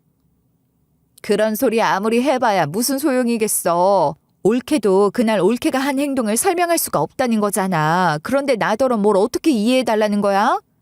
형님, 그날 일은 저도 정말 어떻게 더 설명할 방법이 없어요. 그게 저도 너무 답답하지만 제가 그간 형님께 보여드렸던 마음을 생각해봐 주시면 안 될까요? 전 정말 진심이었고 지금도 형님이랑 예전처럼 잘 지내고 싶다는 생각밖에 없어요. 나는 아직도 그날 그 난리통에 옳게 구하겠다고 손 내밀었다가 차갑게 외면당했던 그 순간을 잊을 수가 없어. 그날만 생각하면 아직도 자다가도 벌떡벌떡 일어난다고. 그런데 내가 올케를 편한 얼굴로 대할 수 있겠어? 그러니까 그만 오란 말이야. 신우이의 오해는 쉽게 풀어지지 않았고 그런 신우이의 마음을 저도 어느 정도는 이해할 수 있었죠. 또 제가 뭘 더 노력할 수 있는 게 없었으니 그런 상태로 시간이 제법 흘렀던 거예요. 남편도 신우이와 제 사이가 그렇게 된 것을 두고 안타까워는 했지만 남편이라고 해서 뾰족한 수가 있지도 않았던 거죠. 아무리 친동생이라고 하더라도 신우이 마음을 어떻게 할 수는 없었으니까요. 신우이는 저와 같은 공간에 있게 되더라도 눈 한 번 마주치지 않았고 저와 말을 섞는 일도 없었어요. 꼭 할 말이 있다면 남편을 통해서 하곤 했죠. 가령 제 아들을 데리고 나가 밥을 사 먹이겠다고 한다거나 그런 일 말이에요. 신우이는 저와의 관계가 틀어졌어도 제 아들은 여전히 예뻐해줬고 남편이 중간 역할을 해주고 있었던 거예요. 그런 식으로 신우이와 지내는 것에 익숙해져 있었는데 남편이 어느 날 갑자기 뜬금없는 소리를 했어요. 내가 생각을 많이 해봤는데 아무래도 지금 하는 일은 비전이 없어. 일 그만두고 외국에 나가서 돈을 벌어볼 생각이야. 갑자기 그게 무슨 말이야? 외국이라니. 외국까지 나가서 무슨 일을 하겠다는 거야? 일단은 먼 바다 나가는 배라도 타볼 작정이야. 한 2년 정도 배 타는 생활을 하고 목돈 쥐게 되면 그걸로 뭐라도 할 수 있는 기반을 만들 수 있지 않겠어? 아무리 돈도 좋지만 아직 우리 아들이 어리잖아. 아빠가 한창 필요할 나이라고. 돈 적게 벌어도 되니까 그냥 한국에서 할 수 있는 일을 찾아보면 안 되겠어? 저는 남편의 갑작스러운 선언과도 같은 그 말을 받아들이기가 힘들었어요. 아들 이야기도 핑계가 아니라 진심이었고요. 아들에게도 또 제게도 남편은 너무나 필요한 사람이었습니다. 그래서 어떻게든 남편 마음을 바꿔보려 했지만 남편은 막무가내였고 이미 마음을 굳힌 것 같더라고요. 애 밑에 앞으로 돈이 얼마나 들어갈지도 모르는데 지금부터라도 돈 많이 벌어서 대비해야지. 어떻게 그렇게 태평한 소리를 해. 아들 위하는 마음이 있으면 더는 말릴 생각 말란 말이야. 남편이 그렇게까지 말하니 저도 더 이상 만류하지 못하고 받아들일 수밖에 없었는데 그렇게 외국으로 나간 남편은 연락도 잘 되지 않았어요. 멀리 나가는 배를 타는 일이라고 하니 그러려니 할 수밖에는 없었지만 남편을 많이 의지하고 있었던 저로서는 혼자 남겨진 것 같은 그 상황이 두려움으로 다가오기도 했던 것 같아요. 어린 시절 겪은 상처와 평생 외롭게 살았던 것 때문에 저는 평소에도 애정결핍이라거나 경미한 우울증 증세가 있다고 스스로 생각했었는데 남편이 그렇게 외국으로 가 연락도 잘 되지 않은 상황에서 딱 하나 남은 시누이마저 제게 등을 돌리고 의지할 곳 하나 없는 신세가 되니 그런 증세들이 더 심해지는 것 같았던 거죠. 엄마도 아빠도 오빠도 모든 가족들이 다 저를 떠난다는 생각을 떨칠 수가 없었고 무기력함이 너무 심해져서 병원 처방을 받아 약을 먹을 정도였어요. 가깝게 지내는 친구도 하나 없었던 저였으니 그 지경이 되어서도 어디 마음 터놓고 하소연할 곳이 없었고 병원에서 의사 선생님을 붙들고 할 수 있는 말에는 한계가 있다 여겨졌으니 저의 우울증은 약을 먹어도 크게 차도가 없었던 것 같아요. 그러던 중 제 아들이 없어지는 사건이 발생한 겁니다. 그날도 아무것도 할 의지가 없었던 저는 아침 먹은 것 겨우 치워두고 소파에 누워있다가 잠이 들었는데 깨어보니 아들이 없는 거예요. 너무 놀라고 무서워서 제일 먼저 신우이에게 연락을 했죠. 사이가 틀어지기 전에는 저희 집에 수시로 드나들던 신우이였으니 혹시라도 신우이가 제가 잠든 사이에 다녀간 건 아닐까 싶은 생각도 들었고 그 상황에서 달리 연락할 사람도 없었던 겁니다. 연락을 받고 달려온 신우이는 불같이 화를 내며 저를 비난하기 시작했어요. 네가 그러고도 엄마야? 어쩌다 집에 가만히 있다가 애를 잃어버렸다는 거야. 살다 어떻게 이런 일이 다 일어나냐고. 형님, 그렇게 화만 내지 마시고 저 좀 도와주세요. 전 지금 머릿속이 하얘져서 아무 생각도 안 나요, 형님. 우리 민철이 어떡해요? 또 그놈의 아무 생각도 안 난다는 소리를 하는 거니? 그때 그 교통사고 현장에서도 지 새끼 내버려두고 지 목숨만 생각하더니 이제는 하다 멀쩡히 집에 앉아서 애를 잃어버려 놓고도 아무 생각 안 난다고 하면 그만이야? 신우이는 그러면서 제 머리채를 잡고 계속해서 소리를 질렀지만 저는 아무 말도 할 수가 없었고 제게 돌아오는 그 모든 화살을 고스란히 받아낼 수밖에 없었습니다. 경찰에 신고를 하면서도 엄마인 저보다 신우이가 더 주도적으로 진행했어요. 저희 애가 지적장애가 좀 있어요. 얼핏 보면 몰라도 조금이라도 얘기를 해보면 누구라도 쉽게 눈치를 챌 수는 있을 거예요. 애가 그러니 더 걱정이 돼서 죽겠는데 애를 금방 찾을 수 있을까요? 그런 애를 두고 엄마라는 인간이 제대로 지켜보지도 않아서 이런 일이 일어나지 뭡니까? 일단 모두 진정 좀 하시고요. 저희도 최선을 다할 테니까 협조를 해주시면 됩니다. 신우이는 경찰들에게 이야기를 하며 엄마라는 인간이 엄마라는 게 저런 것도 엄마라고 하는 소리를 얼마나 여러 번 했는지 몰라요. 조사를 진행하던 경찰들뿐만 아니라 경찰서 안에 있던 모든 사람들이 다 저를 비난의 눈초리로 쳐다보는 것 같았습니다. 그렇지만 그런 비난 따위가 무엇이 중요하겠어요. 저는 그런 건 아무 상관이 없었어요. 아들만 찾을 수 있다면 무슨 비난을 어떻게 받더라도 상관이 없다고 생각했으니까요. 그런데 아들을 찾을 수 있는 실마리를 찾는 것이 쉽지 않았어요. 당시 남편이 외국으로 나가면서 아들과 둘이 지낼 집을 더 작은 집으로 옮겼는데 동네 자체가 연립주택이 많은 곳으로 아파트처럼 CCTV가 잘 되어 있지 않아서 아들이 집을 나서는 모습도 확인할 길이 없었고 골목 어귀에 CCTV가 하나 있었지만 다른 길목으로 나가면 그뿐이라 집을 나선 아들이 어디로 간 것인지 도무지 짐작도 할 수가 없었던 거예요. 주변 CCTV를 추적하고 동네 사람들에게 아들 본 사람이 없는지 수소문을 하는 것밖에는 할 수 있는 게 없더라고요. 그렇게 이렇다 할 단서 하나 찾지 못하고 시간만 흐르고 있었으니 저는 경찰에게만 그 일을 맡겨둘 수가 없었어요. 아들 찾는 전단지를 만들어 제가 직접 그걸 들고 길거리로 나서기라도 해야 했어요. 동네 사람들에게는 이미 수도 없이 물어봤으니 조금씩 반경을 넓혀가며 전단지를 돌리기로 한 거죠. 그 일이 아무 도움이 되지 않는다고 할지언정 저는 그 일을 해야만 했던 겁니다. 그렇게 매일 아침 전단지를 들고 나가 하루 종일 그걸 나눠주며 아들 본 사람들을 찾는데 전념한 지 한 달이 조금 넘은 어느 날 제가 건네는 전단지를 받은 어떤 아줌마 한 분이 제 아들 얼굴을 알아보는 거였어요. 얘 내가 아는 아이 같은데요? 네? 정말이세요? 제 아들을 아세요? 보셨어요? 어디서 보셨어요? 어디 아픈 데는 없어 보이던가요? 제 아들이 건강하지가 않아요.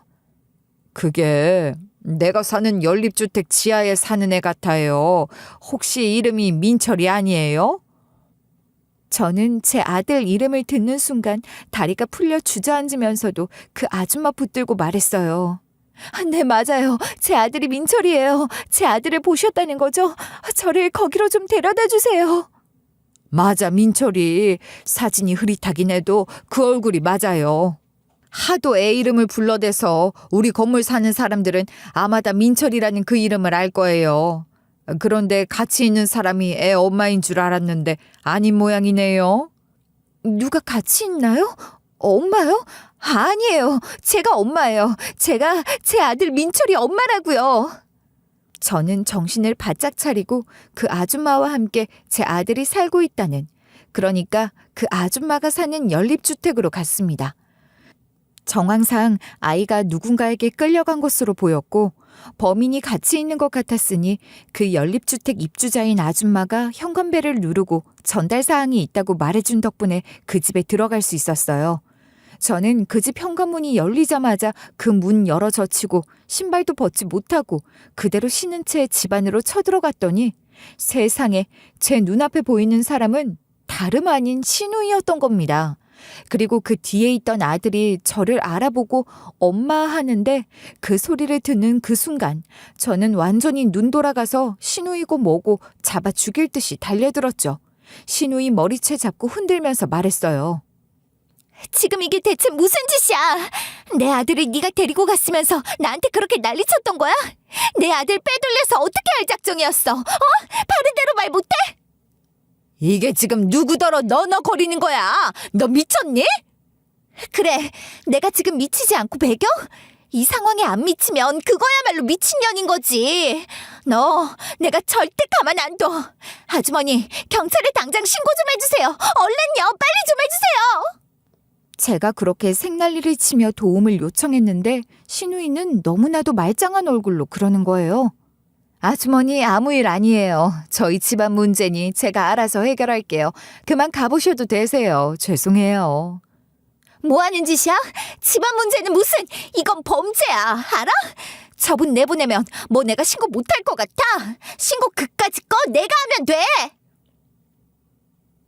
저는 그렇게 왕왁 소리를 지르며 전화기 꺼내들고 경찰서에 전화를 걸려고 했죠. 신우이는 그런 제게서 전화기를 뺏어들면서 저를 말리더라고요. 정말 정신 나간 사람처럼 왜 이래?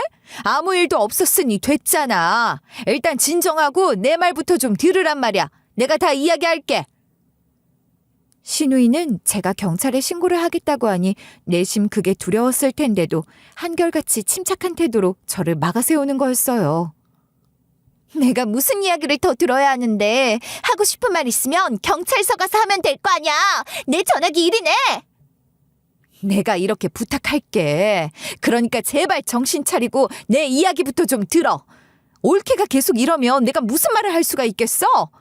올케도 알아야 하는 이야기야.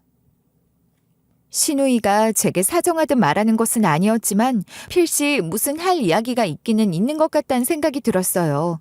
그리고 신고라면 언제든지 할 수 있는 것이고 또 증인까지도 확보되어 있었으니 신우이 얘기 잠깐 들어보는 것 정도는 해줄 수 있겠다 싶어서 들어보기로 했죠. 갑자기 너무 흥분을 했더니 머리로 피가 쏠렸는지 몸이 힘들기도 했고 그래서 저는 일단 신우이와 마주 앉아 신우이 이야기를 들어보기로 한 겁니다. 그렇게 신우이는 제 아들을 이런 지하 단칸방에 숨겨놓고 자기가 돌보고 있게 된 사연에 대해 이야기를 시작했는데 그 이야기는 그동안 제가 궁금해도 일부러 묻지 못했던 시부모와 얽힌 남편의 가정사에 대한 이야기이기도 했어요. 그 이야기를 그렇게 듣게 된 거죠. 옳게도 알다시피 우리 부모란 사람들은 자식을 돈벌이 수단으로 보는 사람들이었어. 자식들 상대로 앵벌이 시키는 거나 다름없었다고. 그 사람들이 얼마나 가혹하게 우리를 착취했는지 그 이야기를 굳이 자세하게 안 할게. 도대체 무슨 이야기를 하려고 사설이 이렇게 길어요? 연 끊고 사는 시부모 이야기까지 해야 할 정도로 뭔가 대단한 사연이 있단 건가요? 올케한테는 얘기 안 했지만 사실 난 결혼도 한 번 했어요. 부모라는 사람들이 팔아넘긴 거나 마찬가지야. 그 어린 나이에 건달 같은 인간한테 시집을 보내버렸거든. 뭐라고요? 아니 그런 얘기를 왜 저한테 한 번도 안 했던 거예요? 우리가 사이좋게 지낼 때도 그 비슷한 이야기를 한 적이 없었잖아요. 어떻게 그렇게 감쪽같이 속일 생각을 하죠?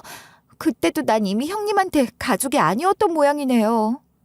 신우이가 결혼한 적이 있었다는 것을 전혀 몰랐던 저는 그것부터가 충격이었고 그 사실을 제게 숨겨온 신우이와 남편에게 배신감과 실망감이 들었어요. 그런데 그 이후로 신우이가 하는 이야기들이 더 충격적이라 그런 마음도 금방 덮이는 것 같더라고요.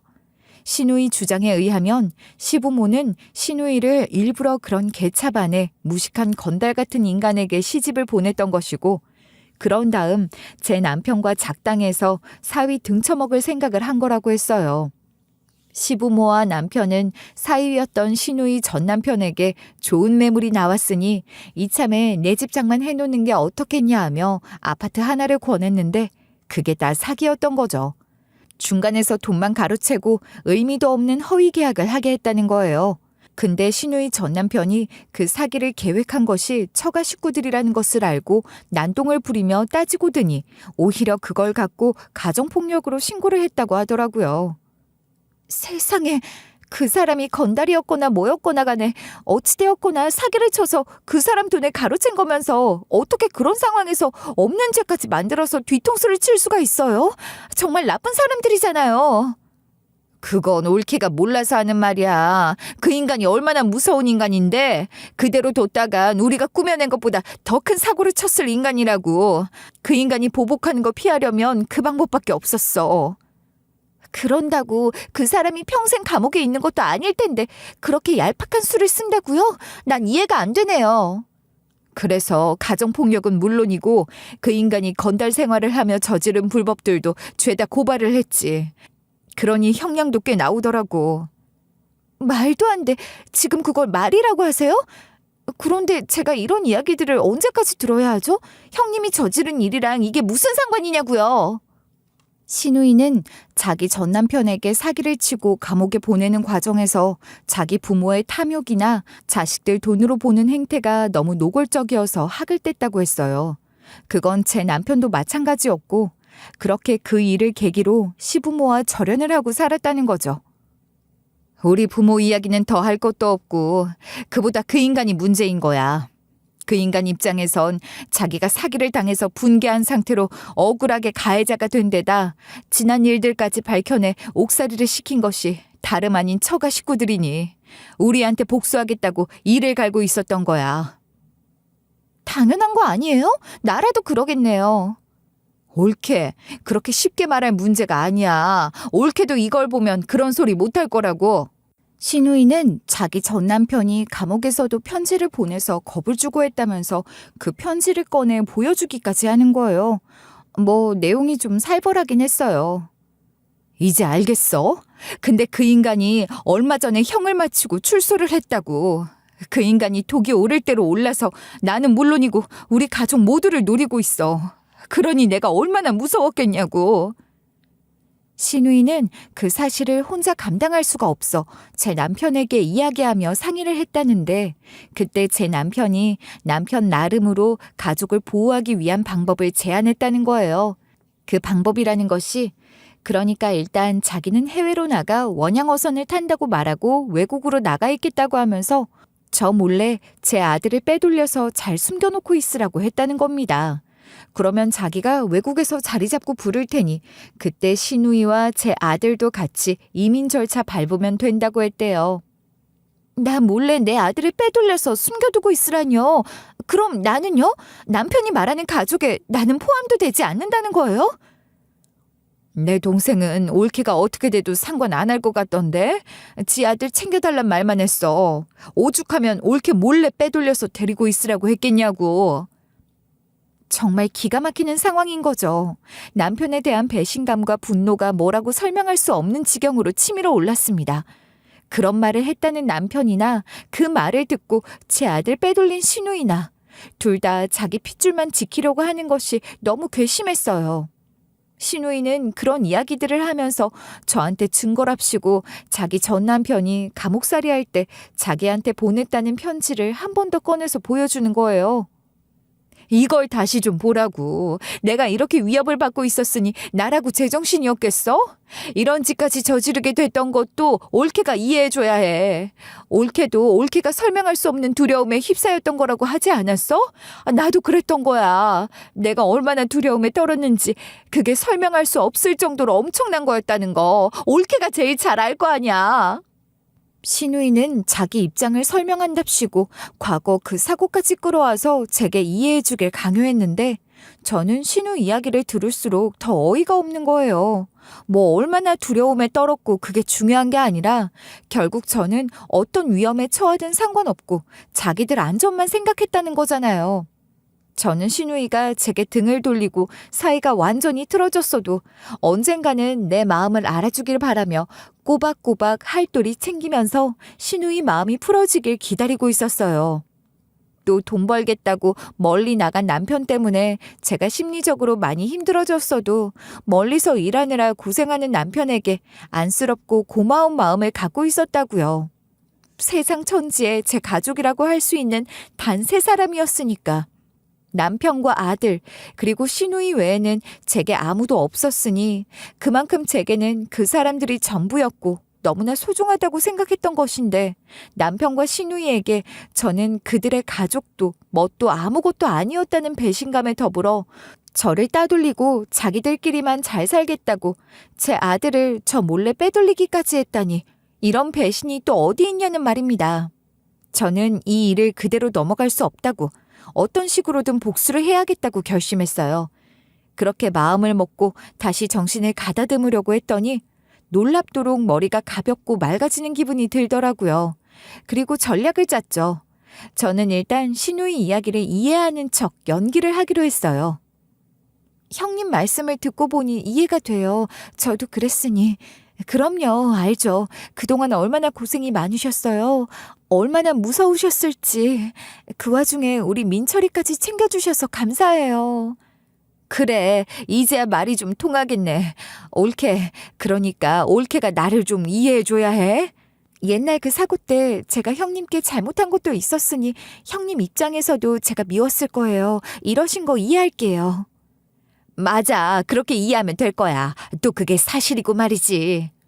형님, 대신 이제 제가 다 알게 됐으니 이제는 더 이상 저를 모른 척하거나 따돌리지 마세요. 저는 저대로 몸 피해서 잘 숨어볼 테니 형님은 지금처럼 우리 민철이 잘 데리고 계시다가 그 사람 연락 오면 저한테도 꼭 연락해 주셔야 해요. 네? 저도 같이 외국 나가서 살게 해주시라고요. 그래, 알았어. 올케가 그렇게 다 이해를 해준다니 나도 그렇게 할게. 동생도 내가 잘 설득할 테니 걱정 마. 어이가 없었어요. 제 남편을 설득한다뇨. 지금 저한테 무릎 꿇고 사과를 해도 모자를 판인데 남편을 설득하겠다니. 시누이는 제게 무슨 큰 선심이라도 쓰는 것처럼 그렇게 말을 하는 거예요. 그 모습을 보면서 시누이나 남편이 저를 어떻게 생각하고 있는지 더욱 확신을 갖게 됐습니다. 어쨌든 제가 시누이를 이해하는 척하는 것을 시누이는 아무 의심 없이 믿는 것 같았고 또 수틀리면 제가 언제라도 경찰에 신고할지도 모른다 싶었을지도 모르죠. 하여간 시누이도 순순히 그러겠다고 했고 저는 그럼 시누이를 믿는 척하며 돌아 나왔습니다. 그리고 나와서 제가 어디로 갔을 것 같으세요? 저는 그 길로 시누이 전 남편을 찾아 나섰던 거예요. 그 사람이 누군지도 모르면서 어떻게 찾냐고요? 시누이가 제게 보여준 편지에 적혀 있었던 시누이 전 남편 이름과 교도소 정보를 기억해뒀거든요. 호기롭게 그 편지 봉투에 적혀있던 교도소에 찾아가 시누이 전 남편에 대해 물었는데 제 예상처럼 쉽게 알 수는 없더라고요. 살해를 하겠다며 여기저기 물어본 결과 시누이 전 남편과 친하게 지냈다는 사람을 소개받았고 여전히 복역 중인 그 사람 면회를 신청했어요. 그 사람에게도 살해를 하겠다고 하며 사정을 해서 시누이 전 남편 연락처를 겨우 알아낼 수 있었답니다. 그렇게 어렵게 그 사람과 연락이 되어 만날 약속을 잡았어요. 시누이 이름을 대면서 알려줄 게 있다고 하니 얼른 약속 잡고 나오더라고요. 서슬이 퍼런 시누이 전 남편을 만나 저는 제가 알고 있는 것들을 다 말했어요. 무슨 말인지 아시겠죠? 그것들이 도망갈 작당을 하고 있다고요. 제 남편은 이미 외국으로 날랐고 시누이도 그쪽 피해서 숨어 있다가 제 남편이 연락하면 바로 따라 나가려고 하고 있어요.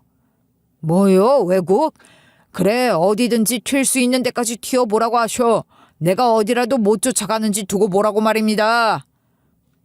저도 얘기를 대충 듣긴 했는데 시누이가 자기 입장에서 한 얘기만 들어도 그쪽이 얼마나 억울할지 그 심정이 이해가 되더라고요. 그러셨습니까?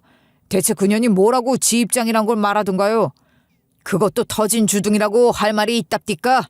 아이고, 내가 그것들 때문에 억울했던 거 생각하면 화병으로 죽지 않고 지금까지 살아있는 게 용한 겁니다.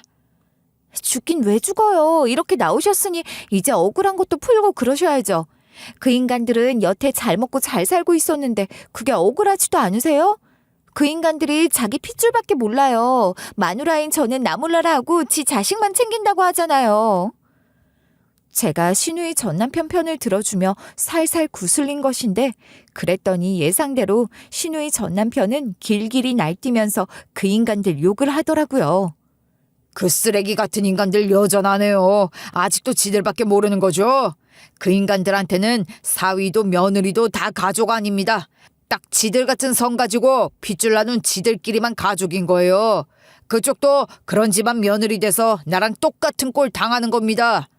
그러게나 말이에요. 막상 그런 취급을 당했다는 걸 알고 나니까 너무 비참하더라고요. 이러려고 그동안 그렇게 잘하려고 노력하며 살았나 싶고.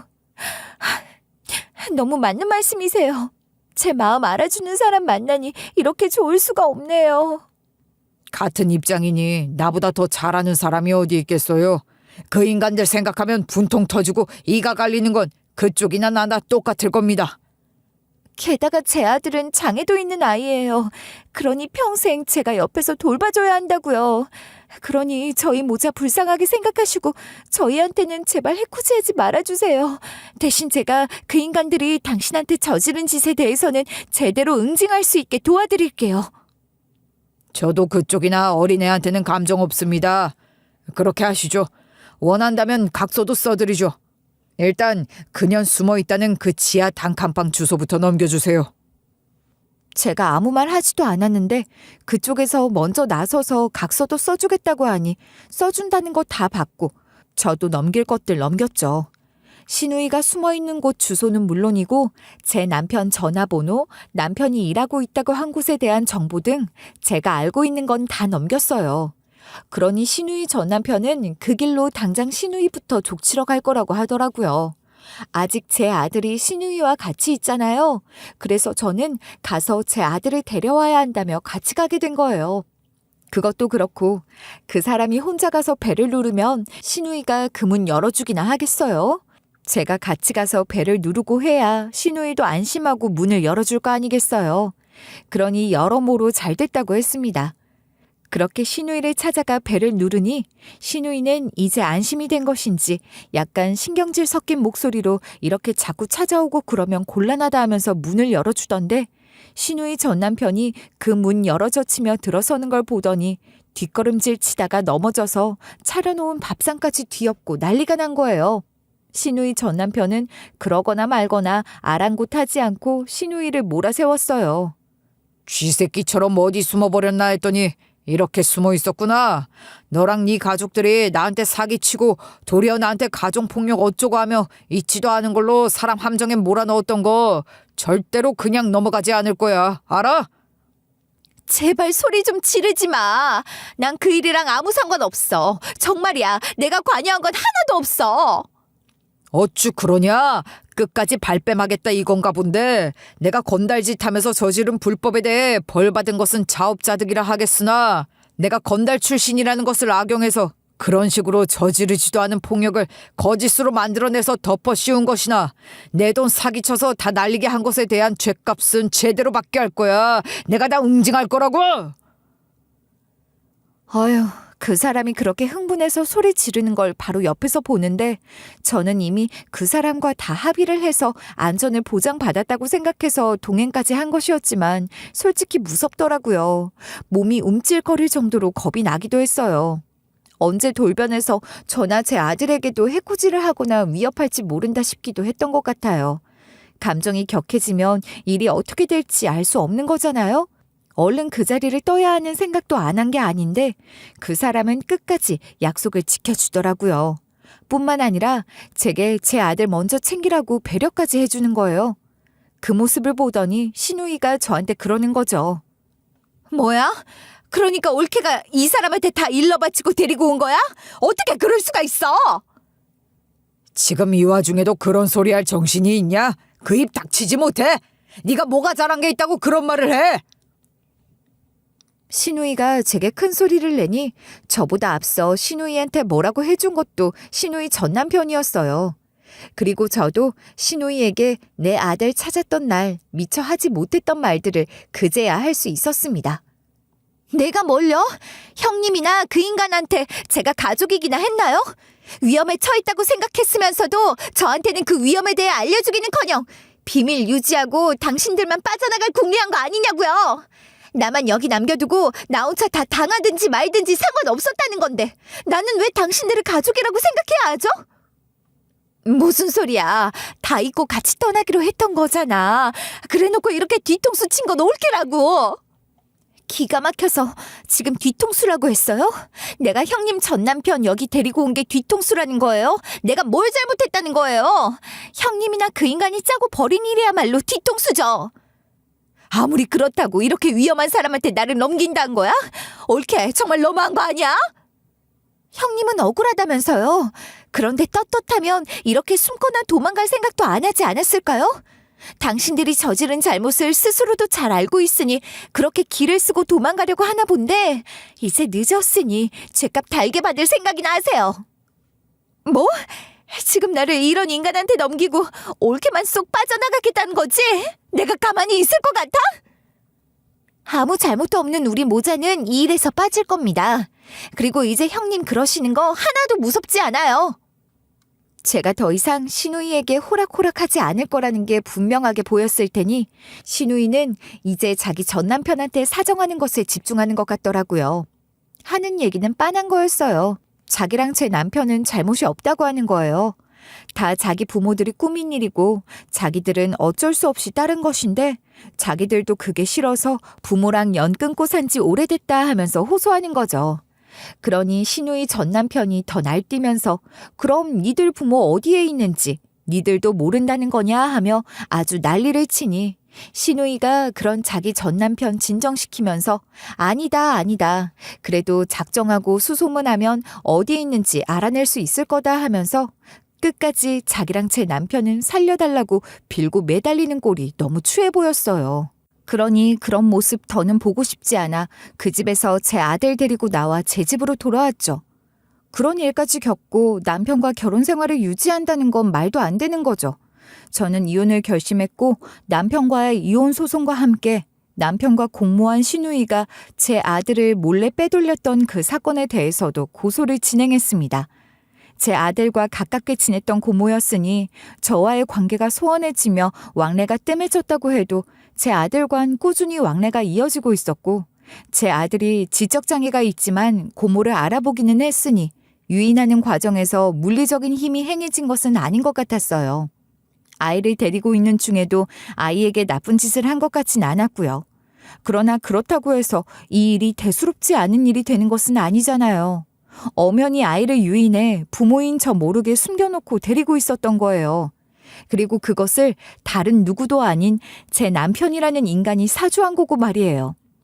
제가 제 아들에게 몹쓸 짓을 저지르고 있었던 것도 아니고 우울증이 있긴 했으나 아들을 챙기지 못할 정도였던 것도 아니었는데 그런 식으로 저 모르게 아이를 빼돌린 것은 분명히 범죄가 되는 것이고 그것은 남편과의 이혼에도 결정적인 사유가 된다고 해서 고소를 함께 진행했던 거였습니다. 제 아들에게 신체적, 정신적 피해가 크지 않은 것으로 보였고 그들 나름대로 이유 주장을 했으니 실형이 언도되진 않았고 신우이와 남편은 집행유예와 벌금 처분을 받게 됐어요. 그러나 남편이 그렇게 처벌을 받았다는 것만으로도 이혼 소송에서는 제게 아주 유리하게 작용하고 있답니다.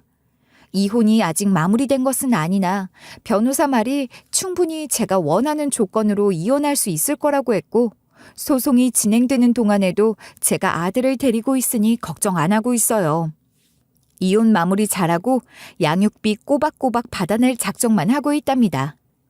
그리고 신우이 전 남편 또한 신우이와 남편 그리고 시부모를 상대로 고소를 해서 한창 소송이 진행 중이에요. 그런 이야기들은 다 신우이 전 남편을 통해 들은 거거든요.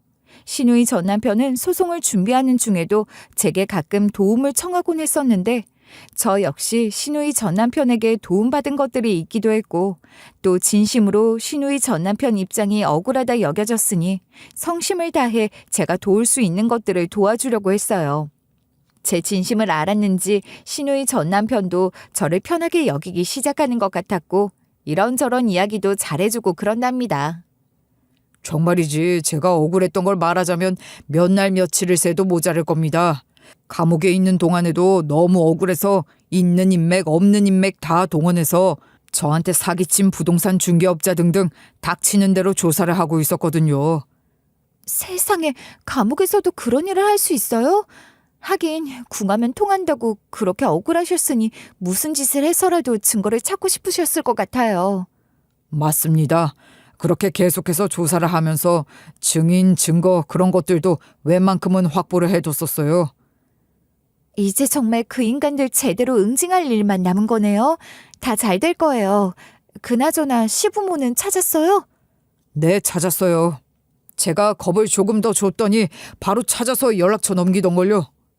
어쩜 그렇게 쉽게 찾을 수 있는 거였군요. 연 끊고 산다기에 정말 아예 소식도 모르고 사는 줄 알았는데 그런 것도 아니었나 봐요. 제가 참 결혼해서 몇 년을 같이 살았는데 제대로 아는 게 하나도 없었어요. 그게 다 그 인간들이 쓰레기 같은 인간들이라 그런 거예요. 자책하지 마세요. 저도 모르게 시누이 전 남편에게 넋두리를 하며 습관처럼 자책을 했는데 시누이 전 남편이 그걸 알아보곤 그러지 말라는 말을 해주는 거예요. 그 말이 얼마나 고마웠던지 몰라요. 건달 같은 사람이라고 하고 무서운 일을 하던 사람이라고도 했지만 의외로 세심한 면도 있는 것 같았고 또 그렇게 잘 알지도 못하는 사람에게 뜻밖의 위로를 받으니 그게 더 크게 느껴지기도 했던 것 같아요. 제가 웃기는 얘기 하나 해드릴까요? 그것들 제가 증거도 다 갖고 있고 꼼짝없이 처벌받을 것 같으니 연 끊고 살던 자기 부모 찾아와서 제 앞에 대령하는 건 물론이고 자기들은 부모가 시키는 대로 했을 뿐이라며 법정에서 부모 자식 간에 서로 고발하고 죄 미루는 꼴이 가관도 아니에요. 그 인간들 이야기라면 듣고 싶지 않으실 수도 있겠지만 제가 아주 잘 응징할 테니 걱정하지 마세요. 어떻게 됐든 그 소송도 시댁 식구들에게 불리하게 돌아가고 있는 것만은 확실한 것 같더라고요. 시누이 전 남편의 폭력 사실에 대해서도 잊지도 않은 사실을 날조한 것이니 그에 대한 처벌도 받게 될 거라고 했어요. 제 이혼 소송과 더불어 그 소송도 빨리 잘 마무리되어 그 인간들 벌 받고 사는 꼴 보고 싶긴 하네요. 저는 여전히 아들 보살피며 살고 있고 아들이 사라졌던 그날 이후로 무기력함과 우울증은 언제 그랬냐는 듯 저절로 극복이 된 것 같아요. 아들 찾아야 한다는 의지가 제 병을 별것 아닌 것으로 만든 것인지 이후로는 하루 종일 미친 사람처럼 그렇게 뛰어다니며 제 삶에 대한 의지도 불태우게 됐던 것 같거든요. 아들 찾고 데려와서 돌보며 살고 있는 지금도 제겐 우울증 증세가 다시 나타나지 않고 있어요. 이제 저는 남편이나 시누이 같은 다른 사람에게 의지하며 살지 않을 거랍니다. 제 삶이니 제가 결정하고 제 힘으로 개척하며 살고 싶어요. 그리고 제게는 제가 돌봐야 할 아들이 있으니 그런 마음 놓치지 않고 더 열심히 살아야죠. 남편에게 위자료와 양육비를 받겠지만 제가 할 수 있는 일을 찾아 돈도 벌고 싶어요. 아들을 돌봐야 하니 남들처럼 출근하는 일을 하지는 못하겠지만 찾아보면 집에서 할 수 있는 일도 많다고 하고 아들 학교에 보내고 나면 그 시간 동안 출근해서 할 수 있는 일들을 찾을 수도 있겠죠? 갑자기 할 일, 또 하고 싶은 일이 이렇게 많아지니 벅차다는 생각이 들기도 하고 하루가 짧게 느껴지는 삶을 살고 있답니다. 여러분, 제 이야기는 이렇게 마무리가 되어가는데 어떠셨어요?